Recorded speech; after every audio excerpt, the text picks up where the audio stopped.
నాయుడు గారి కక్షలో తారాస్థాయికి చేరి దానికి ఈ అక్రమ అరెస్టు మిథున్ రెడ్డి గారి అక్రమ అరెస్టే దానికి తార్కాణం.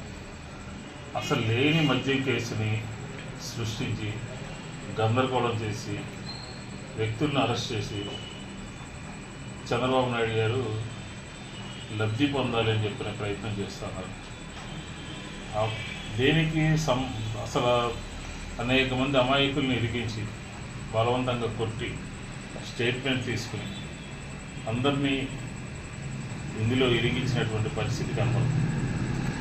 16 నెలల్లో వైఎస్ఆర్ కాంగ్రెస్ పార్టీ చేసినటువంటి ప్రజా పోరాటాలు చంద్రబాబు నాయుడు గారికి తెలుగుదేశం పార్టీకి భయం పట్టుకుని అందుకనే ఇలాంటి అక్రమ కేసులు ప్రోత్సహిస్తూ రాష్ట్రంలో రెడ్ బుక్ రాజ్యాంగం నడుస్తుంది.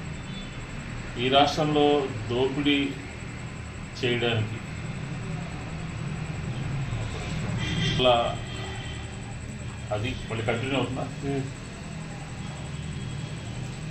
అసలు ఈ లిక్కర్ వ్యవహారంలో మనం ఒకసారి అన్నీ పరిశీలిస్తే 50,000 కోట్ల స్కామ్ జరిగిందన్నారు, 18,000 కోట్ల రూపాయల స్కామ్ అన్నారు, 20,000 కోట్ల రూపాయల స్కామ్ అన్నారు, ఆఖరికి 3,000 కోట్లు అన్నారు, 2,000 కోట్ల చిల్లర అన్నారు.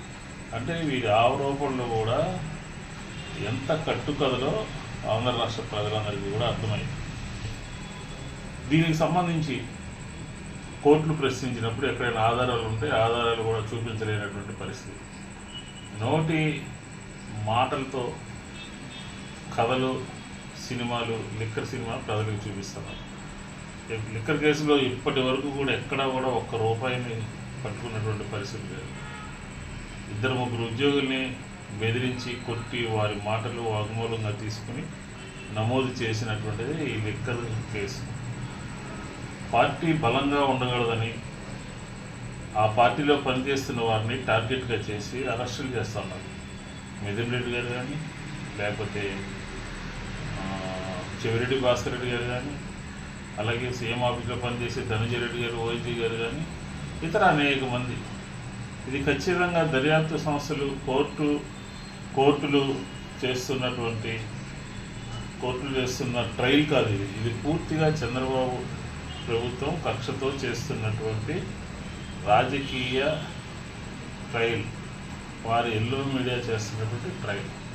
ఇలాంటి కుట్రలు చేయడం, కక్షపూరిత రాజకీయాలు చేయడం చంద్రబాబు గారికి అలవాటే. కుట్రలు చేయకుండా చంద్రబాబు గారు ఎప్పుడూ లేదు.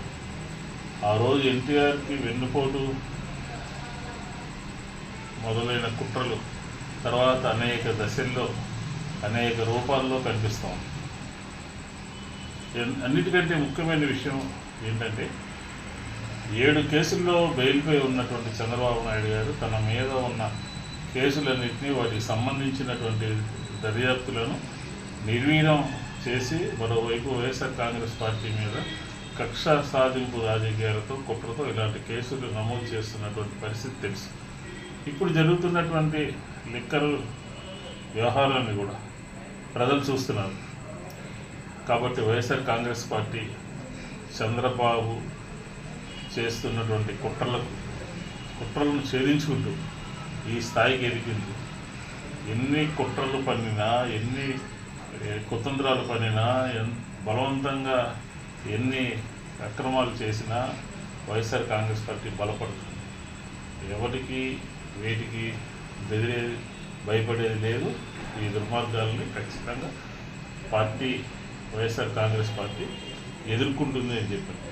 ఈరోజు జరిగినటువంటి అక్రమ అరెస్టు పార్లమెంటు 2-3 సార్లు పార్లమెంటుకి పోటీ చేసి చిత్తూరు జిల్లాలో పెద్దిరెడ్డి రామచంద్రారెడ్డి గారు ఒక ప్రధాన ప్రతిపక్షంగా తెలుగుదేశానికి, చంద్రబాబు నాయుడు గారికి ఉంటే అధికారంలోకి వచ్చిన తర్వాత ఈ రకమైనటువంటి కక్ష సాధింపు ధోరణులకి పాల్పడడం అనేది సహేతుకమైనటువంటి అంశం కాదు అని చెప్పి వైఎస్ఆర్ కాంగ్రెస్ పార్టీ చెప్తాం.